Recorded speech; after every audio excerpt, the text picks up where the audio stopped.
Good afternoon, Crimson Tide Nation, and welcome to the 8th edition of Crimson Tide Live, right here on the Alabama at the Voice College Football, as Johnny Burtz and I bring you our takes on what's going to be happening in another edition of the third Saturday of October between the Alabama Crimson Tide and the Tennessee Volunteers.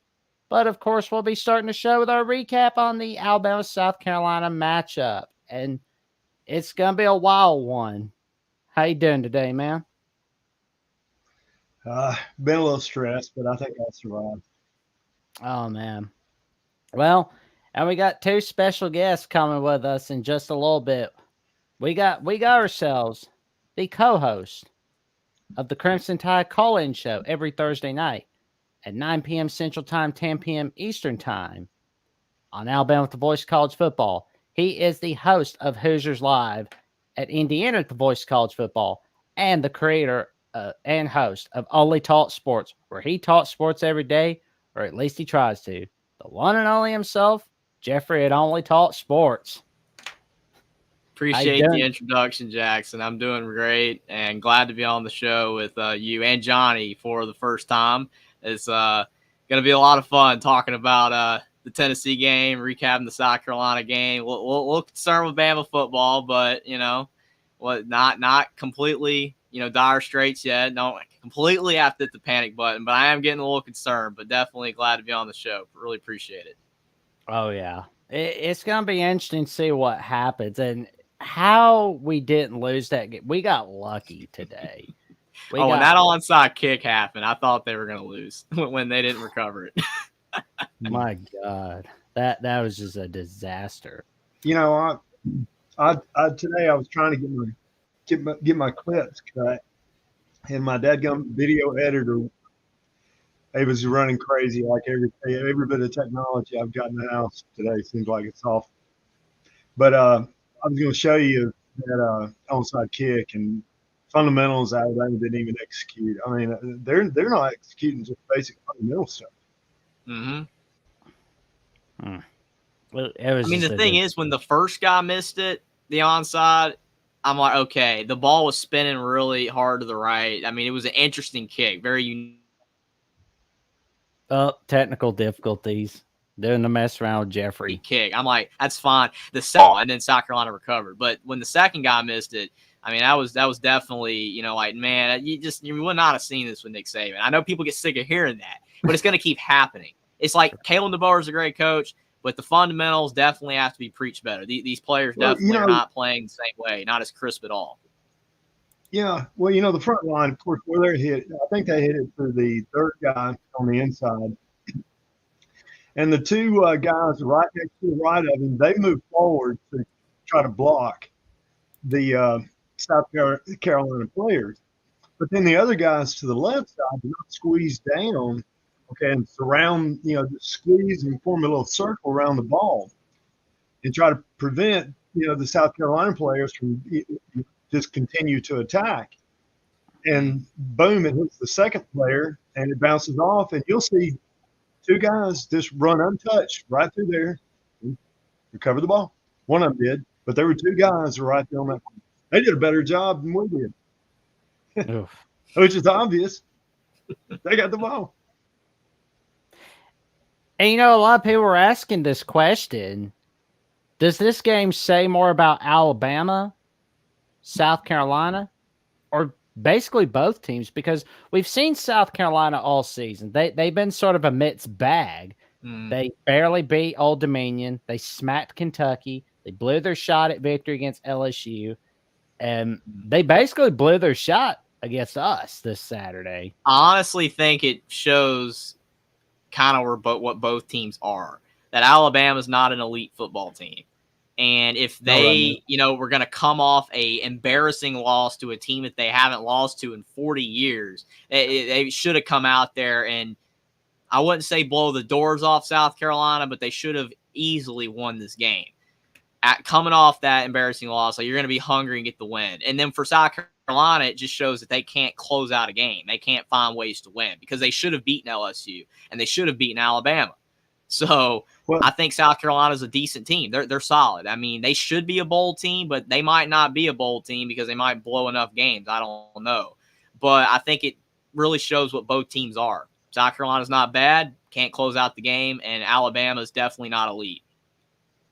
well, here again, if you look at the way the half ended, all right, South Carolina's got 4th and 9 to go.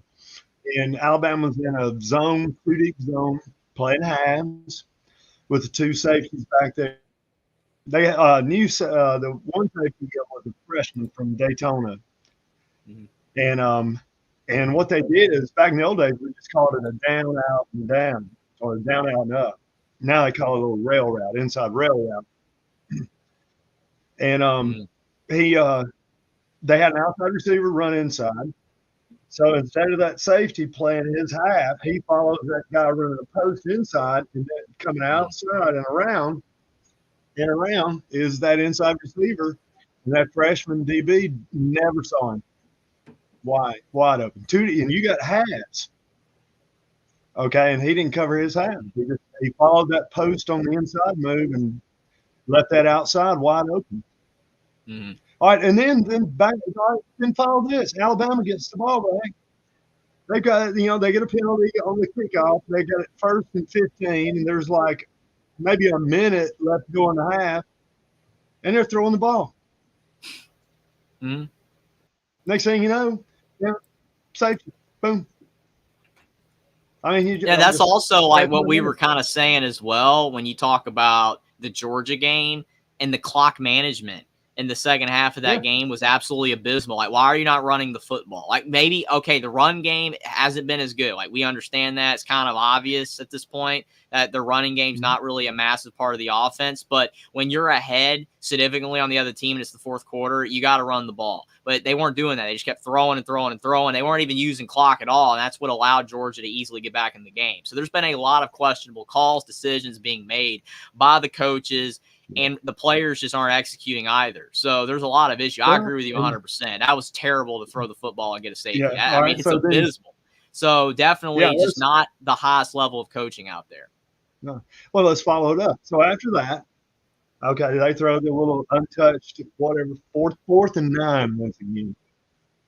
And then Alabama's got the ball, and it throws a safety in the end zone. So we, kick it, back to them that time, again. And then, we get the ball back, and we're still trying to throw it. Yeah. And then we throw a pick, and the guy runs it down the sideline. Why are we throwing? There's 20 seconds left in the half, and it looked like it was a call route because I watched Milrow back up, and he's looking, and it's in triple. He throws it in triple coverage. He never took his eyes off the receiver, and then boom, there's the guy picking it off, running down the sideline. Just gave up the safety. Now you're gonna give up a field goal. 20 seconds left, 2.5. Why are you throwing?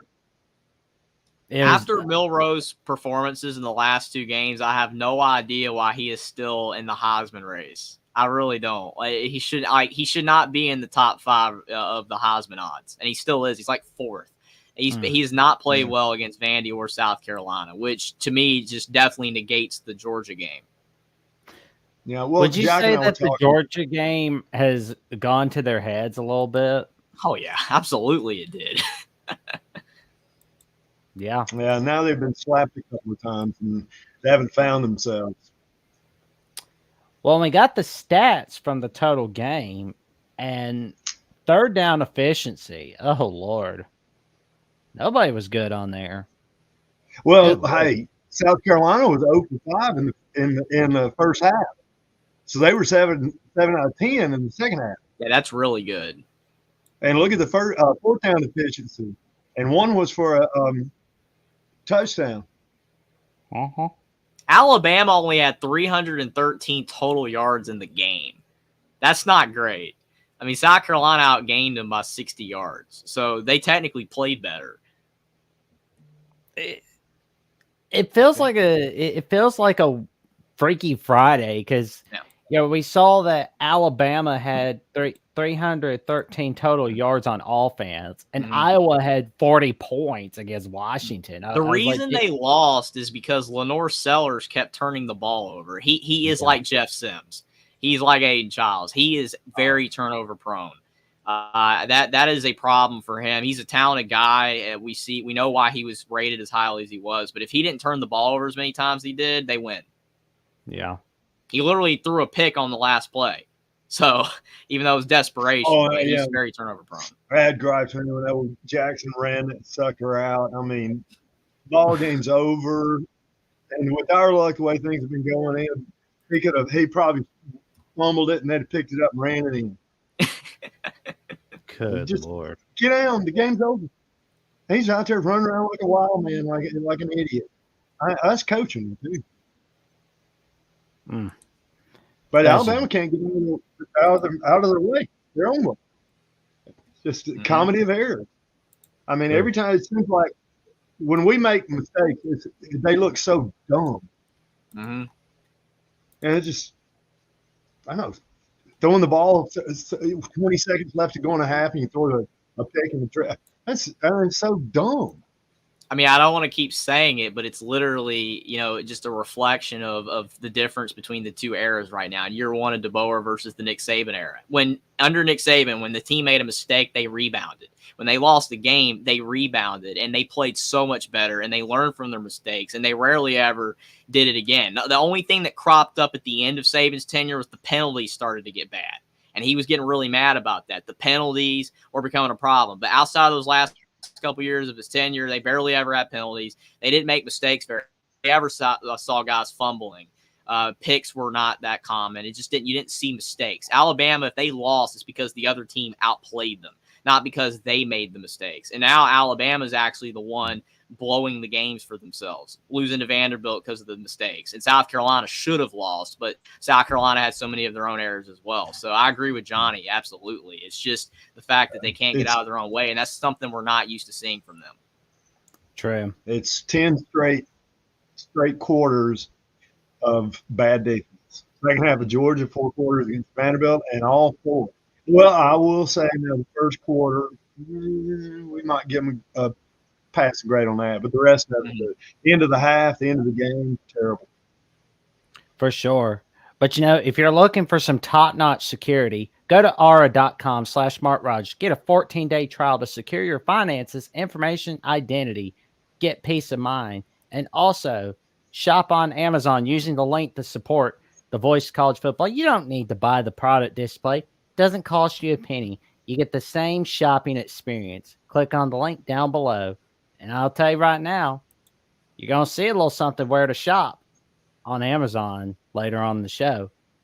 And in the meantime, we have the sports writer editor of the Daily Beacon. He has been a guest on Back to School Week for the Paul Feinbaum Show earlier this year. And let me tell you something. He's got some top-notch takes on the Tennessee Volunteers. He's the one and only himself, Caleb Gerard. How you doing today, good buddy? Doing all right, guys. Appreciate you having me on. Well, thank you for coming on. We appreciate you coming on. But, I want to start it off with the Tennessee Volunteers and the Florida Gators. I know that Alabama was not looking so good, and Tennessee was not doing so good. Somebody said on X the other day that Alabama and Tennessee are basically limping in a matchup against one another on Saturday. What was your takeaways from that game against Florida on Saturday? Yeah, I think you saw a lot of the same mistakes that Tennessee made in its loss to Arkansas against Florida. The only difference is Florida is not a very good football team. Tennessee's defense had to come through and save it again. They had a 4th down stop. James Pierce Jr., who I'm sure we'll mention later in this show 100 times over, ripped Graham Mertz at the goal line to save a touchdown. There was an Arian Carter interception that saved another Florida drive that was probably going to end in points. It's been the same story with this Tennessee team since SEC play started, that they're kind of leaning on the defense now. And for anybody who's familiar with college football and Josh Heupel, that's not his norm or his style, but that's what this team is doing. So I think Saturday was another, saga in the Tennessee being carried by its defense, if you want to say. And Dylan Sampson running, wild as he's been. He's approaching the single season record for Tennessee. He's approaching the career program record for Tennessee in touchdowns. And he's leading that. He's one of the leading SEC rushers, and he's running behind an offensive line that struggles to pass block. But whenever they get into the run game, they're doing really well. So I think you saw all of those things kind of come together on Saturday against Florida. And there's always a little bit of the mindset that Tennessee has going against Florida. They have had not very much success at all against the Gators. And I think that's always in the back of the mind. But you saw on Saturday they came away with a win, barely, thanks to the defense and a little bit of Florida incompetence, I will say. Ironically, for me, when I look at Tennessee, though, they're exactly the same trajectory right now as Alabama. Because you talk about the fact that in that Oklahoma game, Tennessee was dominating Oklahoma in that first half. Dominating. I thought they were going to win like 40-3. They were destroying them. And then in that second half, they took their foot off the gas, kind of let Oklahoma hang around a little bit for some reason. And they won, but they should have won by a lot more. And ever since that, Tennessee has not played well. Lost to Arkansas.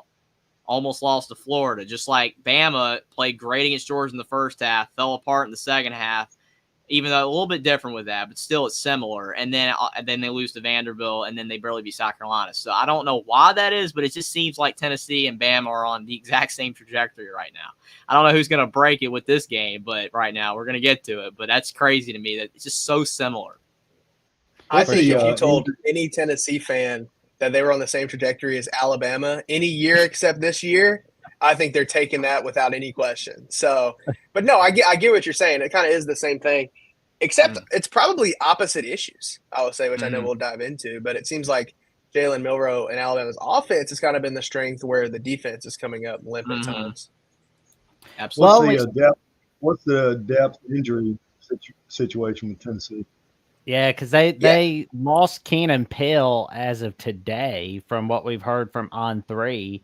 And, everybody's been talking about the Cam Rising injury that happened, where he's basically out indefinitely.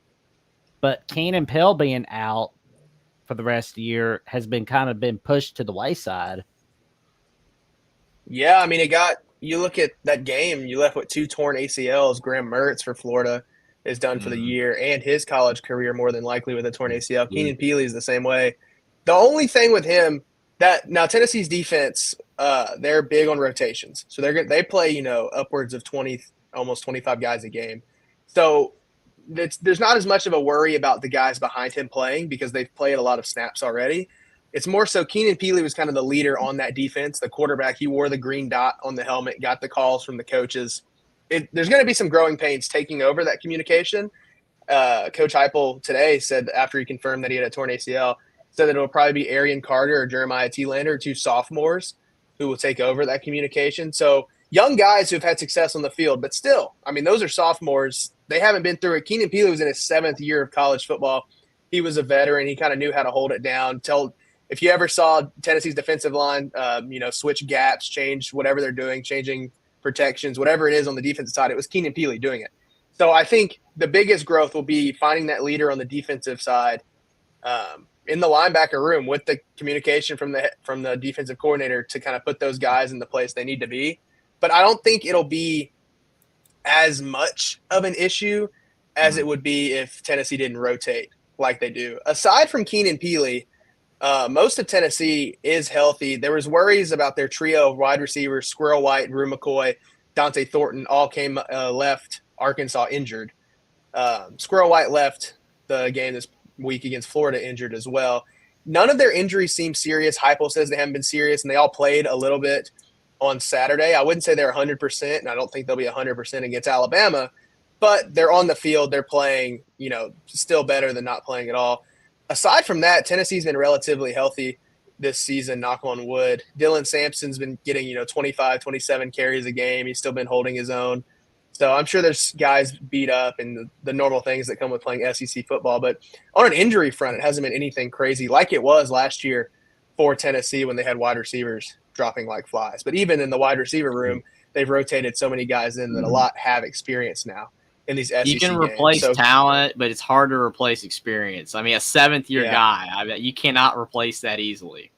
No. And it's even harder to replace leadership. For sure. If you got an alpha male, and guy on defense, calling defense got to be an alpha male, and that's a good leader, strong leader. And if that's a guy you lose, then that's a void that is hard to, because that leadership you earn. Yeah. Yeah, and he was a guy, as soon as he transferred from BYU, was kind of an instant leader for that defense. They don't lack veterans, but now that linebacker room is really, really young. Yeah.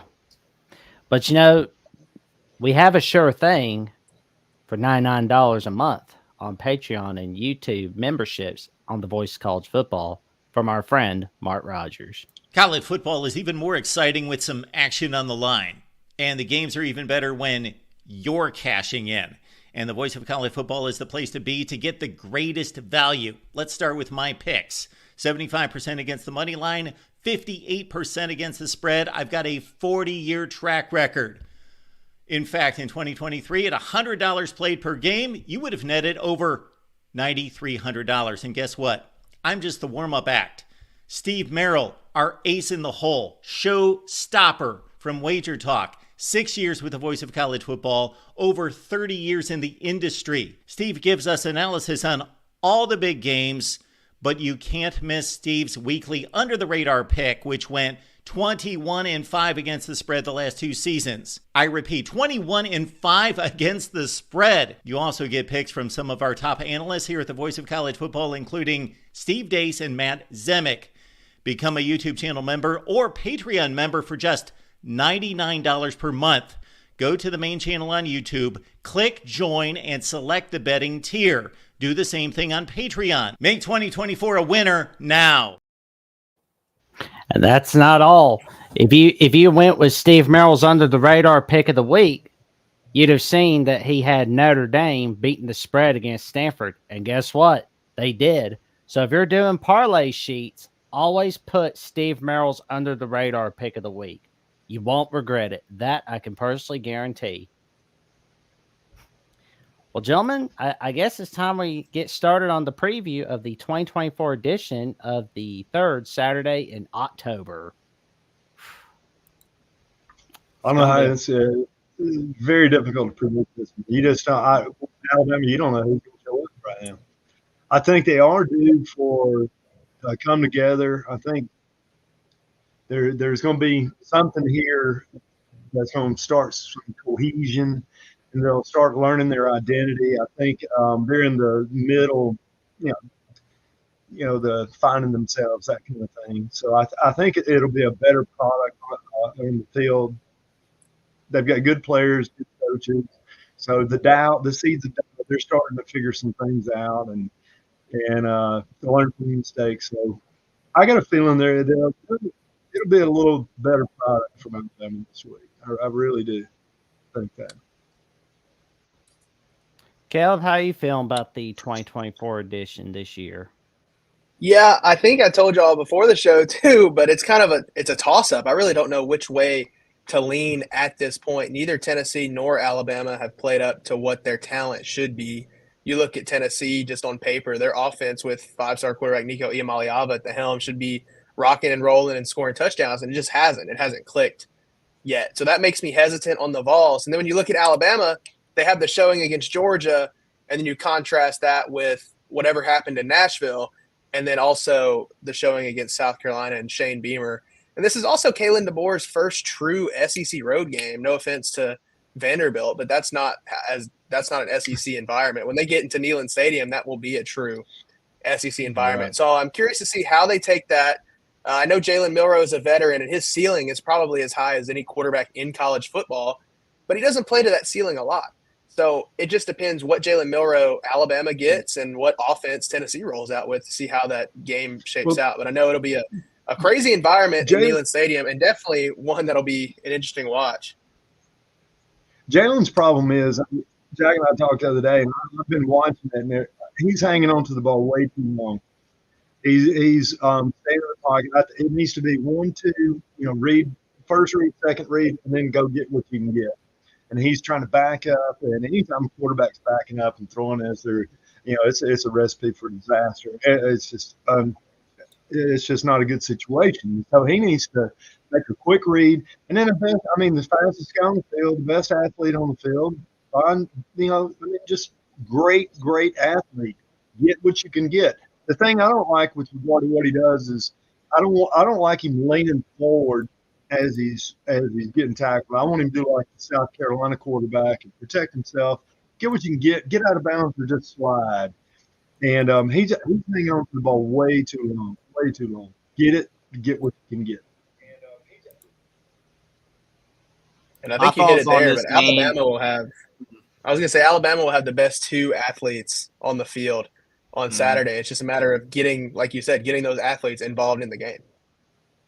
Yeah, my thoughts on this game I is like the to fact see him that do you already some speed sweeps and little bubble screens and stuff like that instead of and then set up the pocket deep and stuff like that. But we're not seeing any of that. In Alabama, so many times against South Carolina, they were no backs, and our offensive line is just we were getting speed rushed, and he's backing up, and we always said move the pocket if they're pressing, or you do some more RPO underneath and use their outside rush against them. The Utah pass or shuffle pass, whatever's a great play, and I'm glad some teams have brought that back because that's a great play against outside rushes and things of that nature. So it's just a hodgepodge of crap right now. That's the key to defeating us is that shuffle pass. Yeah, we need to use my thoughts on this game real quick. Sorry. When you talk about what Caleb said earlier about the contrasting strengths and weaknesses of these two teams, that's what I want to see is which weakness ends up being more apparent, because we know Tennessee, their defense is better than Alabama's by far. That is clear. Alabama's defense has been a problem, giving up 40 to Vanderbilt. I guess you could say it was better against South Carolina. I just feel like that was more Lenore Sellers making a bunch of mistakes. But their defense is a problem, which has been rare for Alabama the last 20 years. But again, different coach. But so you have Tennessee offensively not that great. Alabama offensively has been fine for the most part. South Carolina game, but for the most part, it's been a good offensive team. So which weakness is going to be worse? Is Tennessee's offense going to struggle more against Bama's lukewarm defense, or will Alabama's defense allow Tennessee's offense to wake up and Bama's defense gets exposed?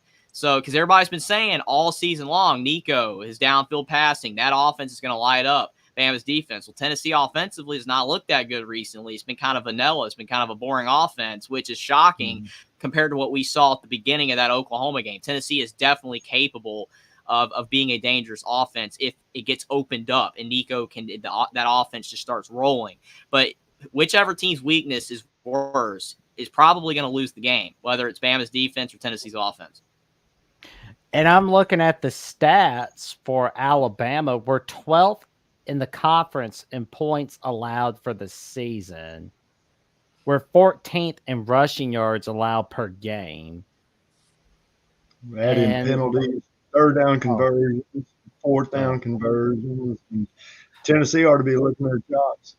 If Tennessee can get a rhythm with their play calling and player rotation and speeding the game up and not giving Alabama a lot of time to shuffle players and stuff like that, because I know Heupel, he likes to do the speed, high octane, high pace, fast pace.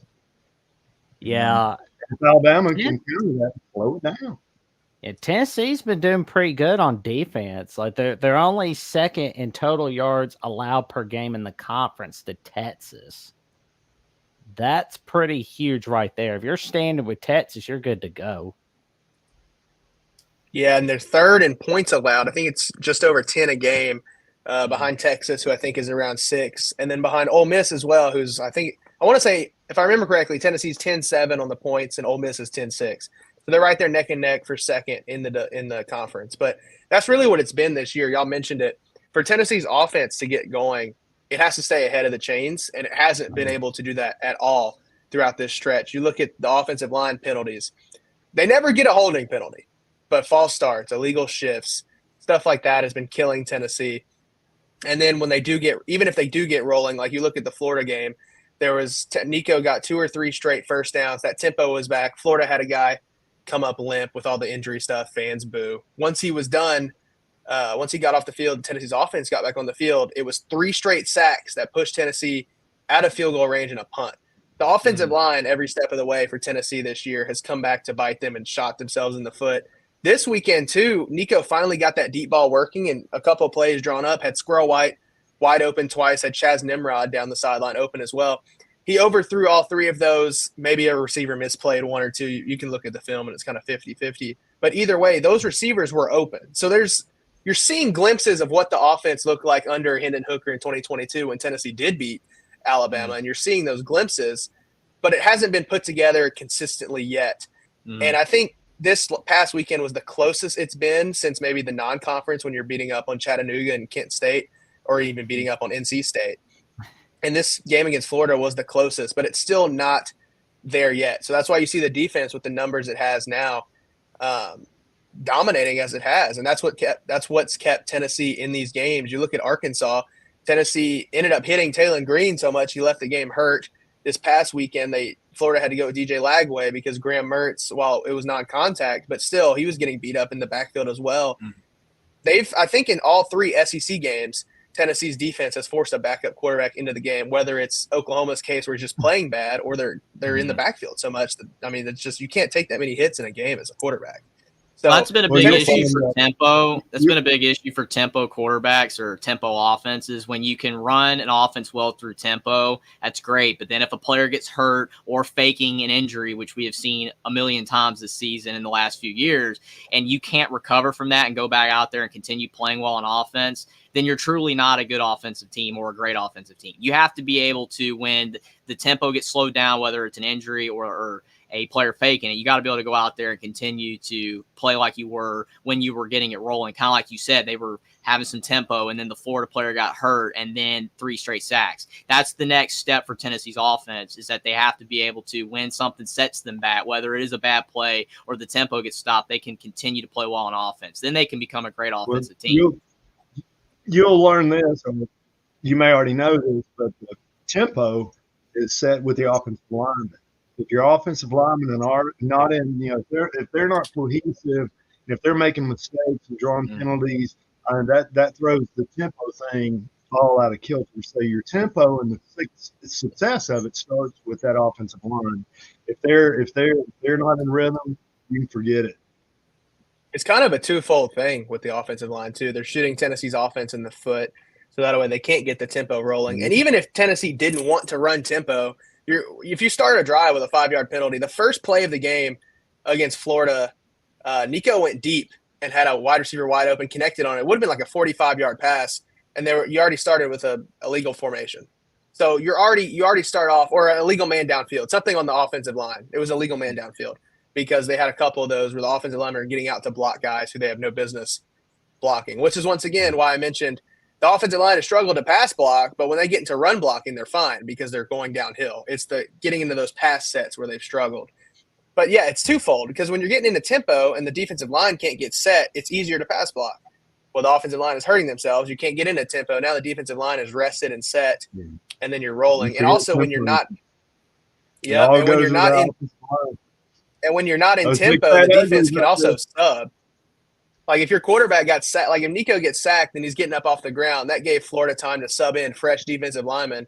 And it was just a lose-lose situation for the offensive line. You saw it at Arkansas as well, where everything just kind of compounded. So I think it all starts in the trenches like any SEC football game, but especially for Tennessee with its offensive line. They either have to grow from last week or just find new guys, because it's been an issue under Josh Heupel's regime really at Tennessee that the offensive line isn't good or isn't up to snuff for SEC standards. But when you look at a guy like Hendon Hooker, he was able to, kind of mask some of that with how good he was at his pocket presence. And if the pocket broke down, he could run.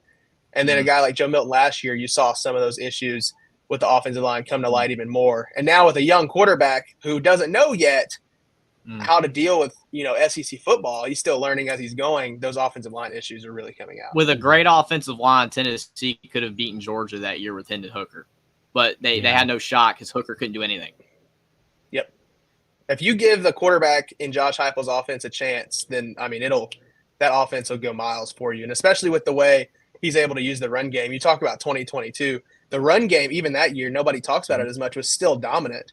But if you don't have a pass game to complement it with, you can't go anywhere. This year is 2022 was the most 50-50 Heupel has ever been at Tennessee with pass and run. They were really close to the 50-50 mark. Last year, they slowed it down a good bit, went more 60-40 run. This year is the most they've run the ball. They're almost approaching 70% run, which is near but coming into Florida week, I haven't checked since, but coming into Florida week, they were sub 120 in college football for passing percentage per game. And it's just trying to get where Nico can have time in the pocket. When he has time, he rips it. He did have a pick against Florida, which was a freshman mistake, tried to fit it into tight coverage. But when he has time, he's able to rip the ball down the field. He just doesn't have time. Well, and you said a little while ago that the penalties have just been a killer for Tennessee. You know, it killed you against Arkansas. You know, you had 10 penalties against them. What was the key to not getting so much penalties? Like, what's the plan for the Vols this Saturday? Truthfully, it's just kind of everybody playing on the same page. You look at that Arkansas game, you can say crowd noise got into it a little bit. And I mean, that's a valid argument. But that offensive line, they're not freshmen. I mean, you've got a senior who returned to play right tackle. You've got both your guards are upperclassmen. Your center is a senior. The youngest guy on that offensive line is 5-star Lance Hurd, who transferred in from LSU, and he's at left tackle. And he was penalized, but John Campbell Jr. on the right side was penalized just as much. So truthfully, it's just everybody getting on the same page and some of those offensive linemen locking in. I've talked about it, and I'll say it again, but this year with a younger quarterback who isn't as smart as Hendon Hooker yet to have that instinct of, hey, this pocket's collapsing, I got to go. He's still learning that, and you see it with all freshman quarterbacks. You saw it a lot, I think, this past weekend with South Carolina's quarterback Sellers. These SEC defensive linemen, you can't spin out of those sacks. When those guys get you, you're done. So I think he's still learning that, and Hendon knew that. But it exposes this offensive line, and just you see it over and over. I mean, if you watch the all 22, there's receivers open everywhere, but Nico doesn't have time to get deep into his reads. And truthfully, at this point, I think he's seeing ghosts. That Oklahoma game, he got strip sacked twice from his blind side. Tennessee recovered one, lost one. It didn't end up hurting them. Arkansas, I think you could kind of feel that even when he had a pocket, he felt rushed. And you have a young quarterback who's now feeling rushed in the pocket. That's going to push you into some mistakes when you don't need to be. You look at that last play where he ran out of bounds. He could have stayed in the pocket, 1-2 ticks more before escaping, but I just feel like he's seeing ghost. He's rushed. All this goes back to, like you mentioned, it starts with the penalties, Tennessee getting behind the chains, and it goes all around. It's just stuff that Tennessee doesn't need to be doing. There's unnecessary roughness calls that get them half the distance to the goal. When you force a punt, now you're half the distance to the goal, and unnecessary roughness on a fair caught punt. You're not even running it back. It's just all around. And Josh Heupel's had issues with penalties. His teams have been penalized in the past. I don't think it's a discipline thing. It's just more so like dumb football mistakes. So yeah, sometimes you can't blame the coach when a player makes it. When players speed of the play calling. I mean, if you're running a kind of offense, and that's going to be always bring in a little issue. When you have a coach, and you have a team with a lot of penalties, a really good coach in Josh Heupel, sometimes you can't blame the coach because sometimes it's just the players that you have. Because you said that the offensive line has all those experienced guys, seniors, upperclassmen, and they're still making those mistakes. They're probably never going to learn. So really the only really chance that you're going to get is when you get new offensive linemen in the future that maybe they'll be better than the ones that are currently there. I mean, sometimes you could say it is a coaching issue. Maybe it is. But still, sometimes it's just, even if you teach the players the right thing to do, the coaching staff's really good. The players just aren't. The guys that Tennessee has, especially on that offensive line, they're just not getting it done. And they've been in college for years. They should know better, but they still aren't doing it. So it could just be a player issue, not a coaching issue. It's sometimes hard to tell, but that seems to be what's going on. And coming into this season, one of the big talking points was the fact that Nico would have this veteran line. I think him with senior center Cooper Mays has helped to an extent because Cooper is able to kind of take some of that weight off of Nico's shoulders. Because, I mean, when you're a veteran quarterback, you're expected to read the defense, see what they're in. Do you need to stick in the play call or not? What protection do you need to run? what's happened, like, and especially with Tennessee's RPO up tempo, not only do you have to do all that, but now you have to do it in 15 seconds instead of 40 seconds.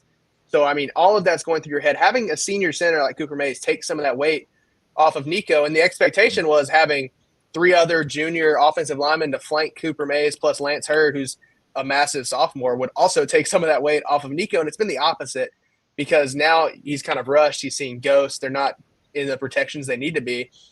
And once again, run blocking, when Dylan Sampson has the ball in his hands and those guys are getting downfield, they are perfectly fine. It's just whenever they get in those pass sets, you see the grades on PFF drop. Cooper Mays has been the highest graded pass blocker, and usually a running back is behind him every week. It's just Javonte Spraggins at guard was a guy that had high expectations, could be a top 5 round draft pick in the NFL draft, and he just hasn't played up to what he was last year. So it's just all of those things combined has kind of, and I think the expectation that the veterans would do well has just kind of let everybody down on Tennessee's front. But like I said, it all starts with this offensive line, and then it's hard to pin blame on anybody else. I mean, you've had receivers drop balls, they're not getting open as much, but it doesn't matter because Nico's sacked. So you can't really say, hey, no wide receivers were open when Nico's running for his life in the pocket. True. Well, Johnny Jeffrey, what are the keys to victory for Alabama this Saturday?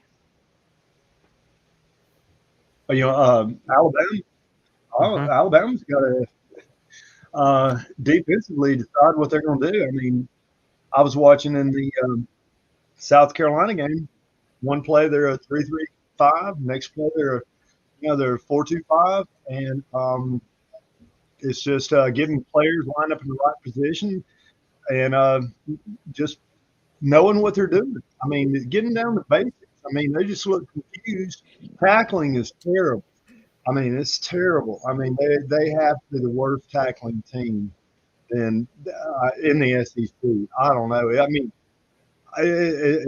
when I watch them tackle, it's no fundamental to it. Not wrapping up, just trying to knock people down and that kind of stuff. And in the secondary, the hands are always out, and they're fighting too much with their hands. They're going to get holding calls and pass interference. And but Alabama's just got to get back into a rhythm where everybody knows what. It just seems confused. What is our strategy? What is our plan? What do we plan? What's our identity? And nobody knows. Every week it's just something different.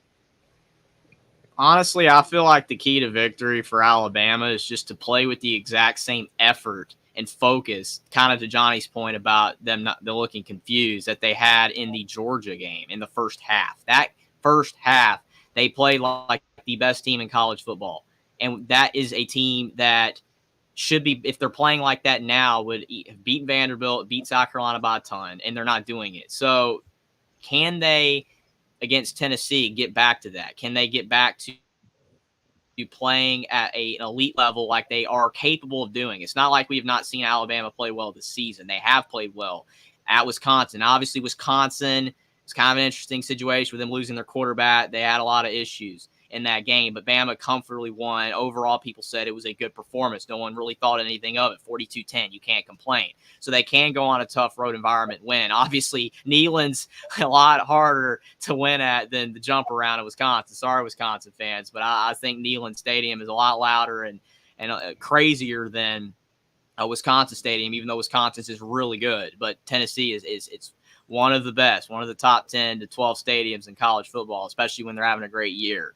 So, and like we said earlier, it's the first, true SEC road game for Kalen DeBoer and his tenure at Alabama, because Vandy is not really a road environment. So how's Alabama going to be, able to handle the crowd and be able to play at a high level if they didn't do that against Vanderbilt and South Carolina? The only thing that gives me hope is because it's Tennessee. Bama and Tennessee are rivals. And the last time Bama played at Tennessee, they didn't win. So maybe there's, that taste in their mouth. And if they have that effort and focus they had against Georgia in the first half, they can win this game. But if they play like they did against Vanderbilt and South Carolina, there's no way they're winning. Tennessee will get the dub. So it's all about, to me, Alabama just has to play, focus, hard and hungry, and keep, stop making mistakes and play like they did against Georgia in the first half. And the biggest difference between Alabama's defense this year and times past is, defensive end, speed rush, Dallas Turner, those type of guys putting pressure.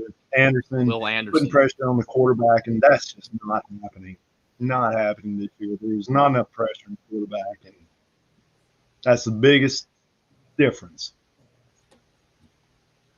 Caleb, how are you feeling about what are the keys to victory for the Vols?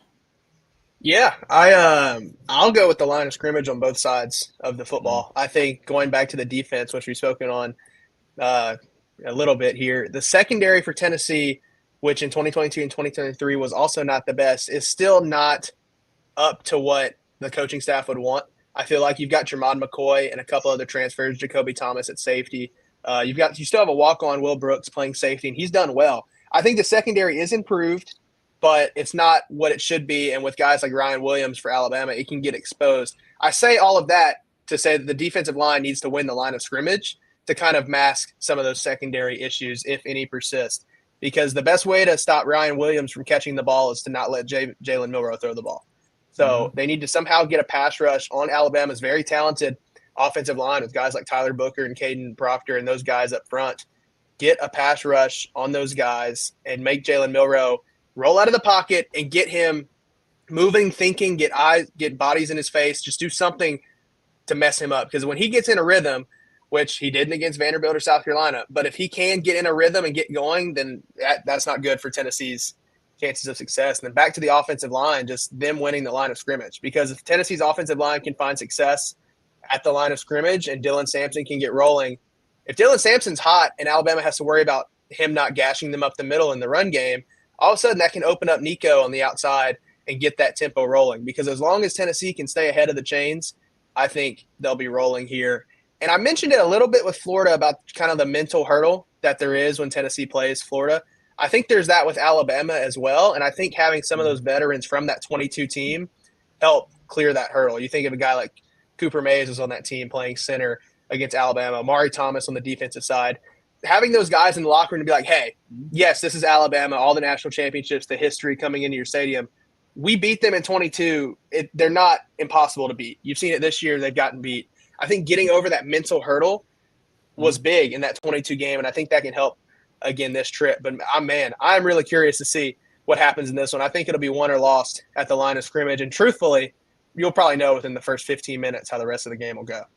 Honestly, that could be a big reason why Georgia struggled to beat Alabama. I mean, I agree with you, Caleb. It's that mental hurdle. Because when a team just continues to dominate and you keep winning and you maybe get one win, but you can't consistently do it, yeah, it is kind of tough sometimes to, do that. Because, obviously, Tennessee's way better than Florida this year, but they barely won. Could be a look ahead. Could, like you said, a lot of the issues going on. But still, Florida has owned Tennessee for, my whole lifetime until now. And it is mental. A lot of it is mental for sure. You have to just say, hey, we're better than them or we play better than them. It doesn't matter who they are. Let's play our brand of football. But, yeah, that can be a problem mentally.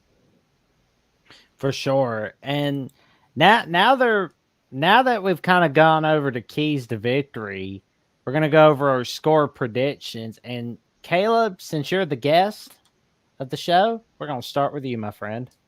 Oh, goodness. I think either way, I don't think this game will be like 22 in the slightest. I don't think it'll be a shootout. I don't think any team will break 30. I don't know what the over-under set at, but I'd probably take the under. Right now, on Monday, 55. Yep. Yeah, I'd probably go under there. I'm surprised. Yeah, I'm leaning 20. I'll go 21. I'll go 21-17 Tennessee. I think the home environment will help. I think the defense will have to carry Tennessee. And I think, truthfully, you just keep handing the ball to Dylan Sampson and see what happens there. I'll lean Tennessee in this one. I think the home bump will definitely help. If this was played on a neutral site or in Tuscaloosa, that might be a little different. But I think Neyland Stadium will give them a bump here, and that defense will continue to be what it's been this year. And we go to you, Jeffrey, for your score prediction of the Alabama-Tennessee game.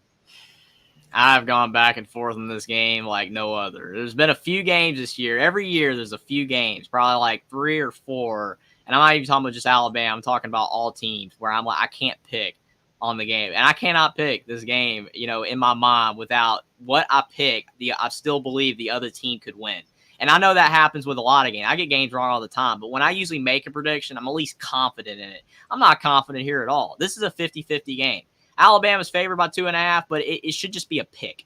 It literally should just be a pick because, like Caleb said, if it was at Alabama, even though they almost just lost to South Carolina, if it was at Alabama, I'd pick Alabama in a heartbeat. I probably would, despite what they've been doing. It's like, well, it is Bryant-Denny, Tennessee, going into Bryant-Denny. It's just tough, and you would think the focus is going to be there. But it's the fact that this is Kalen DeBoer's first true road SEC test, and the fact that this team, outside of the first half against Georgia and probably the Wisconsin game, has played terribly. Even against South Florida, they played bad until the fourth. So, like, there's just been a lot of issues for Alabama game in and game out. And I feel like, again, it's all about effort and not making mistakes, mental mistakes. Can they do that? I don't trust Alabama to do that for the first time in 15 years. I just do not trust them to do that. Because, obviously, when they played at Tennessee 2 years ago, I picked Alabama. You know, I believed Hooker and them had a shot, but I picked Alabama. But now things are different now. This is not the same Alabama team. I think Alabama overall is maybe slightly a better team than Tennessee overall as a team. But the way that they're playing right now, I would say Tennessee looks a little bit better. I really would. And it's on the road. I don't want to do it as an Alabama fan, but I'm actually going to go with Tennessee to beat Alabama 24-21. I don't trust Bama right now. They're not playing well enough. They can win. They can win because if they have the effort they showed against Georgia in the first half, they'll beat them. They'll beat Tennessee, but it's at Neyland. Alabama's been rocky right now, and Rocky Top might get the best of them.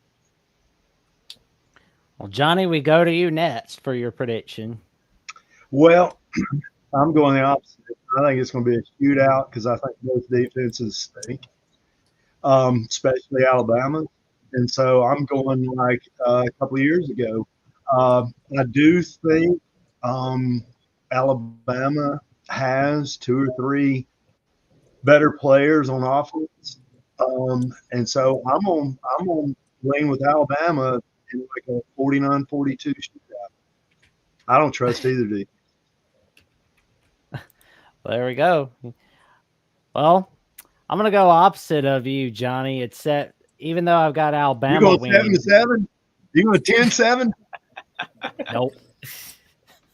I don't think it's going to be like a Wake Forest Boston College game, but this game is going to be a toss-up. You know, neither team, like if nobody was a fan of Alabama, Tennessee you look at this game, you're thinking to yourself, I can't trust either of these schools to get the job done. I can't trust the Vols to get it done. I can't trust the Crimson Tide to get it done. That's not good.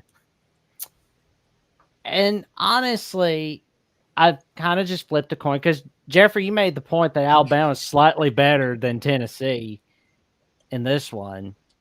And, that road environment in Knoxville, it's tenacious. It is scary in Neyland Stadium.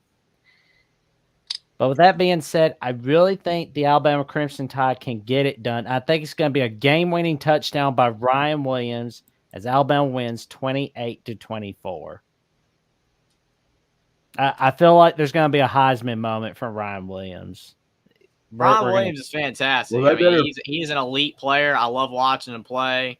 Jeremiah Smith, obviously, people are saying he's a better overall receiver because he's built like a tank, whereas Ryan Williams is a small guy. But still, like Ryan Williams is insane. That guy produces more eye-dropping plays than anybody I've ever seen at the age of that player. I mean, he is unreal. Well, they better find more ways to get the ball to him than this. But that's the thing, like Johnny said, you got to get the ball to him. If you can't, then Caleb's right. Like if you get to Milroe, it won't matter what Ryan Williams is dancing around downfield. It's not going to matter. No. Did y'all know Ryan Williams is 17? Yeah, he's 17. Yes. Yeah, he's going to be 18 in February. He's a young guy. He's not drinking age yet. I mean, our buddy Jeffrey is 3 months away from that. That's like if you tune in to After Dark, that's like the running gag that he's underage, but he's really not. All right. But the IT guys asking, how did they go playing like they did against Georgia, what we saw the past 2 weeks? A hangover and effort. Yep. Breakaway 34 says Bama was hot in the first half of the Georgia game, but the second half, ugh. But, Seeds of doubt. You got to find yourself. They'll find themselves. They better yeah. find it soon. I'm running out of time. Hey, I wanted as the first time coming on Alabama Crimson Tide Live, I wanted to pick the Crimson Tide. You know, maybe I'll have an opportunity to do that eventually, you know, but I had to go with Tennessee. I don't know, man. When I'm 50-50 and can't decide, I just tend to sometimes lean home crowd, the home team. I mean, it backfires sometimes, but last week I got a couple of them right. I went with Oregon. I was 50-50 Oregon, Ohio State. Went with Oregon. I got that one right. Now, Penn State, USC. USC let me down on that one. Dang. USC had that game. They gave it away. But then also LSU, Ole Miss. I ended up going LSU, home crowd. LSU got it done. So a home team, they typically in 50-50 games win more often than not, but not always.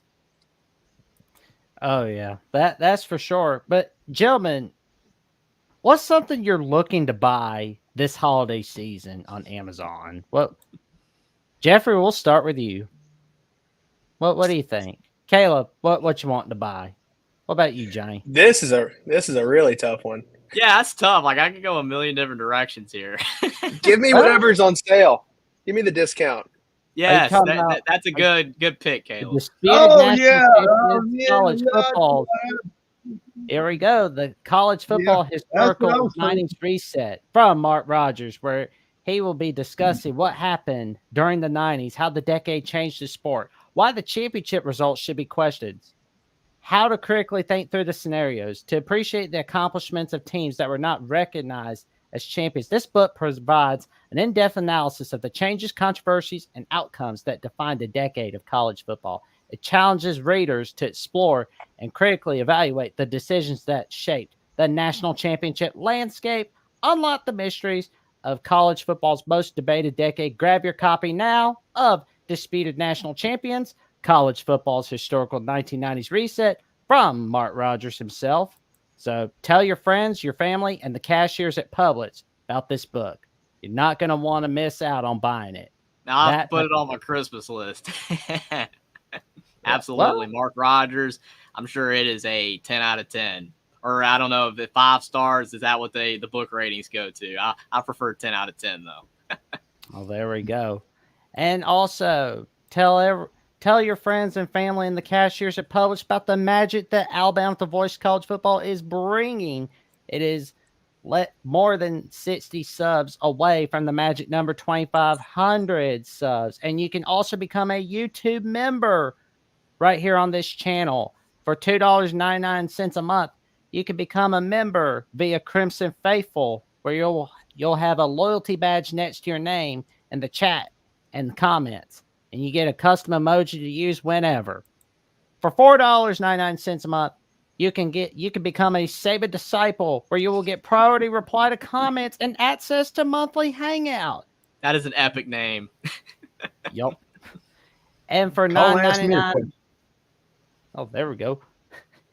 $9.99 a month, you can connect on social media with the host of Alabama The Voice College Football, and you can give out content requests by becoming a Bear Bryant legend.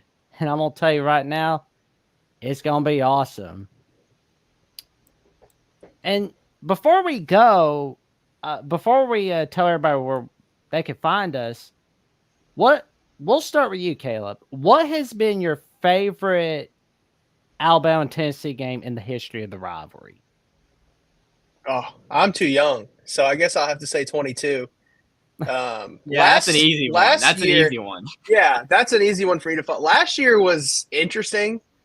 I remember sitting in the press box when everybody thought Tennessee was about to blow out Alabama at halftime, and it was an insane feeling. And then Tennessee came out and had a guy on the front line of the kickoff return call a fair catch, which gave them the ball at the 1 yard line and kind of set everything in motion there. So I would say 22 is probably the funnest, just overall coverage-wise and getting to work. But last year was definitely, I would say, maybe the most interesting for me, just because of all that transpired. But from my side of things, watching this rivalry, it hasn't been there haven't been a lot of moments that I can remember that were enjoyable, per se. Jeffrey, what's been your favorite edition? I mean, honestly, because again, we're all really young here, outside Johnny, but I'm just saying us three, we're not very old. So sorry, Johnny. I'm just saying, like you see more football games between Alabama and Tennessee than I have. So I mean, honestly, probably the 09 game was low scoring, but it was close. Just seeing Alabama building the dominance. The 09 game or the 2007 game. I mean, I was 3 years old in the 2007 games. I don't really remember. I barely remember the 09 game. But essentially, Alabama's basically just dominated Tennessee. They're not close. I mean, I didn't really think anything of Bama playing Tennessee some of those years because Tennessee just wasn't doing all that good. So I mean, I guess you say those two because I mean, all those classic ones. I mean, 82. Everybody talks about 1982's version. And some of those other ones, but I wasn't, around. I've seen YouTube highlights, but I was not around for those games. So I guess 2009 or 2007, but probably 09 since I was at least 5 years old. Oh man. Well, Johnny, what's your favorite game of the Alabama-Tennessee rivalry? I don't know, but if I have a favorite one, but the one that always comes to mind for me is that 12 overtime game in 2000. Was it 4, 5? I mean, it just kept going and going and going. And then I remember we had Tennessee 4th and 19 or something like that, and they got a first down and wound up winning the game in the 4th or 5th overtime. And I just never have forgotten that game. So if that's, even though we lost, Alabama, but that's the first game that comes into my mind. It was a great game, and it was a heartbreak. Yeah. Well, I'll go over mine, and the two of them are 1965 and 1966. That's what I'm saying, Jackson. I could pick some of those, but I wasn't here, and neither were you, man. How? But I love looking back at them. Me too, I do. I was just trying to pick something when I was alive. We talk about quarterbacks that forget about clock management. Kenny Stabler, who was stepping up for Steve Sloan in that game, he threw that ball out of bounds thinking it was 3rd down, but not 4th down. I got you. And Bear Bryant kicks that locker room door off its hinges, and there's a sheriff coming out. He's like, "Who kicked the door down?" Bear Bryant goes, Hey, I can tell you that's a true story because my father-in-law, Coach Triple, he played on that team, and that's a funny story that he likes to tell how Coach Bryant was so mad about that when he kicked that dadgum door in. Oh man, true story. Oh man, the sheriff must have been scared when he heard that Bear Bryant kicked it down. He's like, "Oh, never mind." And are you gonna say that Stabler run in the mud? Oof. That was honestly say that would make it less scary because at least he had a reason to do it. Yeah. wasn't a crazy fan or nothing. It was the coach. It's all good. Oh yeah. It's never mind. But the year, the other one. Yeah, the other one, 1966. That was a classic because it was just pouring down rain in Knoxville. Tennessee's leading throughout the whole game. Alabama's coming back, and bam, we just come out of the blue, scoring 11 unanswered points. And oh man, that was a classic. Oof. Yeah. Oh yeah. So that was. Oof. I love those classics. I love looking back at some of the really old games in all of the rivalry games in all college football, especially this game, because I really hate that when Alabama had that winning streak, people were forgetting about. They were like, "Why is Alabama even playing Tennessee?" It's like, yeah, I know, it's a classic rivalry, and I mean, for my generation, no one really understands, how good of a rivalry that it is. I mean, historically, it's fantastic. I mean, you take Indiana Purdue basketball, completely unrelated, but Indiana Purdue basketball was just as good as Carolina Duke for the longest time. And then, obviously Indiana has been bad for a long time and Purdue's dominated. And then people are like, oh, well, who cares about it anymore? To have a great rivalry, you need the games to go back and forth. every couple years or every year where one team wins, the next team wins. They're all competitive games. When it becomes a lopsided rivalry, then it's just not as interesting, and people just forget about it, and it's not as big of a deal. But yes, Alabama, Tennessee, and the lexicon of college football is one of the best rivalries of all time. And those historic games, like you mentioned, Jackson and Johnny, like those even yours was newer, but Jackson's really classic. Those are the reason that the rivalry is top 5 at the very least in rivalries of all time. For sure. And before we go, Caleb, what have you got going on at your adventures on the Daily Beacon? Oh, man. All of the above. Tennessee is good at just about everything now. Baseball, fall coverage, since they just won a national championship. Volleyball is rolling. Soccer's rolling. Basketball starts up next week, tomorrow. I don't know if y'all are big basketball guys, but tomorrow is SEC Media Days for basketball, the men, and then the women are on Wednesday. So we'll have coverage of all that. But, yeah, the links are on the screen. You can find us almost anywhere at UTK Daily Beacon. Our website is utkdailybeacon.com. I'm everywhere at Caleb Jarrow 16, just about on every social media, so you can find us there. But we've got coverage of just about every sport, plus the changing world of NIL and NCAA and everything that's happening, because Tennessee and athletic director Danny White continue to seem to be on the forefront of everything. So we're there. Jeffrey, what have you got going on your adventures this week? I know you got Cornhuskers week this week. Are we going to see a crossover with you and our friend Justin Adams? Ooh, yeah, cool. Tuesday night at 7 Eastern time, Indiana at the Voice of College Football are going to be doing the 4th edition of Indiana Hoosiers Live. Definitely, if you like the Big Ten, or if you're excited about Indiana's 6-0 start, the first 6-0 start for the Hoosiers is 1967. You definitely want to tune into Indiana at the Voice of College Football. It's going to be a lot of fun talking about Indiana. I love the Alabama Crimson Tide, but I've always had a soft spot, especially last few years, for Indiana football. They're the losingest power conference team of all time, and now they're finally winning. It's just fun to see for their fans. It's awesome to see. Like every bad team, Vanderbilt. Like, I'm sad Alabama lost to Vandy, but it's cool seeing the few Vandy fans that there are in football be excited. It's very exciting. So definitely you want to check out Indiana at the Voice of College Football. Also on Tuesday should be the return on Tuesday night as well of, on my YouTube channel, Only Talk Sports, me and Will and D's show, going over every single college football game, predicting every game, recapping every game. So that's going to be a lot of fun as well. Trying to get my YouTube channel cooking again. I had a little bit of, during the off season, I had a little bit of a break, but we're back talking sports every single day, or at least I try to, like Jackson always says. I love when you say it. Like, he's so close to me, man. You say it so close. But definitely, you can also find me, Jeffrey, and Only Talk Sports on Twitter, or now it's X, and you can also find me on Rumble as well. So definitely, those are all my links there. And you can also find me here at the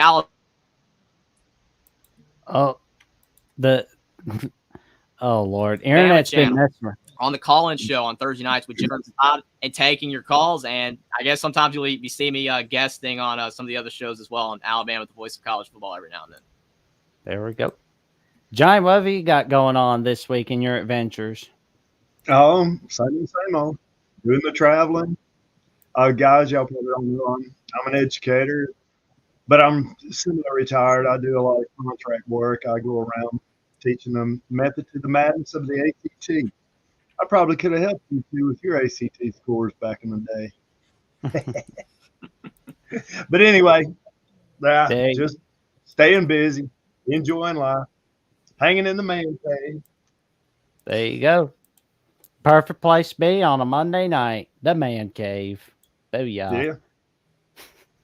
And of course, you can find me on YouTube at Jackson Johnson 979 for some of my episodes of the Jacksonian. You can also find them on Jackson BOCFB on X. And of course, you can find my updates on X, and of course, find the updates on Instagram and Threads on Jackson Johnson 543908. Let me tell you something. Got some magic cooking for the rest of October. You're not going to want to miss it. With that being said, we wish y'all a very happy Monday evening, and stay away from that weird weather, because I'll tell you, it's weird. But of course, tonight, we want to send you on over to the Texas Live Show and the 3rd edition of the Big Ten Live Show from Darren Talks Ball the premiere from our friend Zach Remulus as he hosts the premiere of Missouri Live, and a new call-in show. JR and Zach are hosting the Ohio State call-in show tonight on Ohio State, the voice of college football. Get there. And we wish you all a happy Monday evening, everyone. Stay safe. Stay warm. Roll Tide. Roll Tide.